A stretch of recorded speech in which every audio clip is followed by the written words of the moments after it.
Vamos para o nosso encontro de família, Fernanda Nakagawa. Gostou, assim? Essa câmera é maravilhosa. Ficou legal, né? É maravilhosa essa câmera. Então, esse é a hora H, né, Bem? A gente já chegou assim, mexendo, abalando as estruturas da CNN Brasil. É Thaís Herédia, é isso. Meu querido, bem-vindo, que bom tê-lo aqui conosco. Estava lembrando aqui, você me ouviu a conversa com a Rita Mundim sobre as contas públicas, né? No ano passado, em março, o Brasil não tinha nem orçamento federal aprovado. Então, não teve nem esse relatório, mas quando chegou maio, que aí o orçamento foi aprovado com muito atraso, o governo federal precisou bloquear e contingenciar, ou seja, congelar 30 bilhões de gastos. A situação melhorou um pouquinho, mas estamos longe de equilíbrio, né? Rapidamente, sim. Pulando aqui o nosso script do fechamento. Muito longe de equilíbrio e o mais importante, né? A dívida pública, ela continua crescendo. Mas a gente volta a falar disso quando a gente falar da Bolsa, porque hoje teve um documento interessante do JP Morgan que mostra um pouco uma visão distinta entre o brasileiro e o gringo dessa situação. Pronto, a gente já volta nesse tema. Então, mas antes vamos começar pelo combustível, essa subvenção no governo.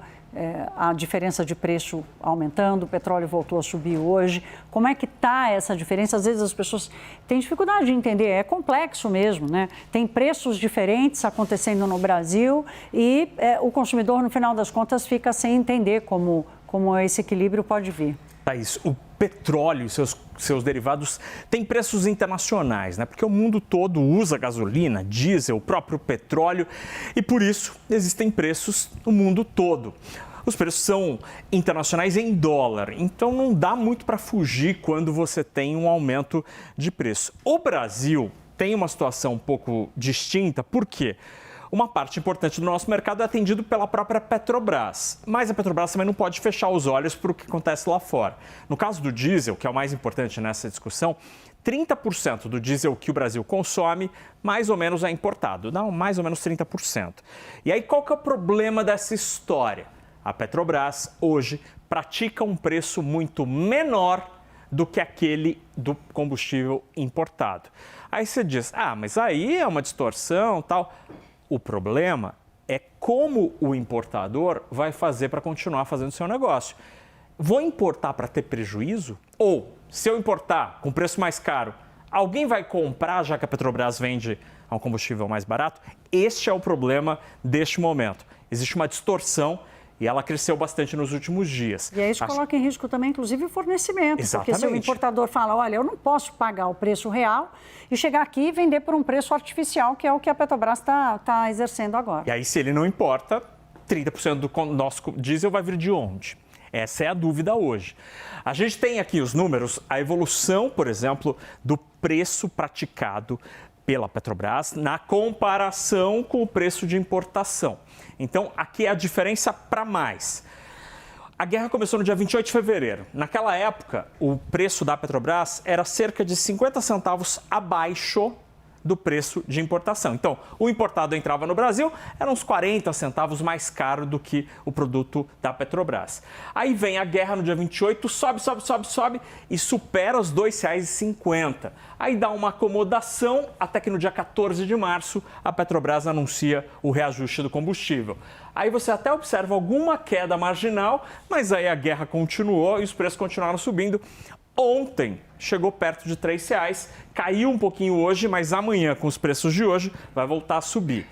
Ou seja, o importador hoje paga R$ 2,50, mais ou menos acima do preço da Petrobras. Aí eu te pergunto, por litro, como é que você vai repassar isso? Ou o consumidor brasileiro vai pagar essa diferença? É por isso que a gente tem essa dúvida sobre o abastecimento. Por isso que há diferenças de preços também, dependendo da região, de onde os distribuidores compram o petróleo. O combustível, a gente recebeu aqui o CEO da Vibra falando que estão tentando, aquilo que a Petrobras não está entregando, eles estão indo buscar, mas não tem como segurar essa diferença de preço. E aí, enfim, o problema acaba caindo no colo de alguém, do consumidor. Na próxima tela a gente tem a evolução da gasolina. Cerca de 10% da nossa gasolina é importada. A diferença também existe, mas ela é bem menor. Ela está perto de R$1. Aqui no dia 14 houve aumento da Petrobras, mas só no diesel. Na gasolina não teve aumento. Então a gasolina também está um pouquinho mais barata aqui no Brasil do que lá fora, mas a diferença é menor, só 10% é importado, é um preço que deve ser observado, mas com menos ênfase. E aí na próxima tela, Thaís, a gente tem os últimos movimentos da Petrobras e da grande refinaria privada hoje, que é a Selem, que fica lá em Mataripe, na Bahia. O último aumento da Petrobras no diesel foi no dia 14 de março, quando o litro subiu 38 centavos.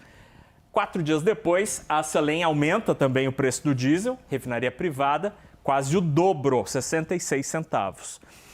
A gasolina, o último movimento da Petrobras foi de queda, 14 centavos lá no dia 27 de janeiro. No mesmo dia 18 de março, a Selem aumentou em 43 centavos.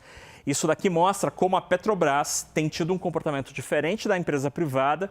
E aí você me diz, ok, a Petrobras está fazendo isso e aí o impacto é para quem? É para os acionistas, sim. Mas no final das contas também pode ser para o Tesouro, porque todos somos sócios como contribuintes da Petrobras. Aí a dúvida, só para terminar, Thaís, é se em termos econômicos é melhor a Petrobras segurar o preço ou termos uma subvenção que aí todo mundo vai pagar via Tesouro Nacional. Então, essa é uma discussão que existe hoje entre os economistas. Os países todos estão discutindo medidas para aliviar esse preço do consumidor. Você trouxe aqui ontem, usa air fryer, fica em casa, não tem aula todo dia. É óbvio que todos os países têm, inclusive, isso como missão, de tentar aplacar um pouco esse choque. Agora, nenhum deles deixa de absorver o choque da mudança do patamar. Aí é que o Brasil faz diferente. O preço muda pela conjuntura e os governos tentam aplacar essa diferença. Aqui no Brasil tem um monopólio de uma empresa estatal que, muito alinhada à política do governo, acaba fazendo uma gestão política do seu negócio e não uma gestão do próprio negócio. E aí a gente já teve muito essa discussão. Vamos olhar, afinal de contas, como o mercado aqui no Brasil fechou, Naka? Hoje o mercado virou a chavinha. Se ontem foi um dia de otimismo com a possibilidade de fim da guerra, hoje o noticiário mostrou que não. O Irã não está nessa história, por isso o petróleo voltou a subir. O tipo Brent subiu 4,5%, terminou o dia de volta aos $100, $105 praticamente, e o WTI subiu 4,79%.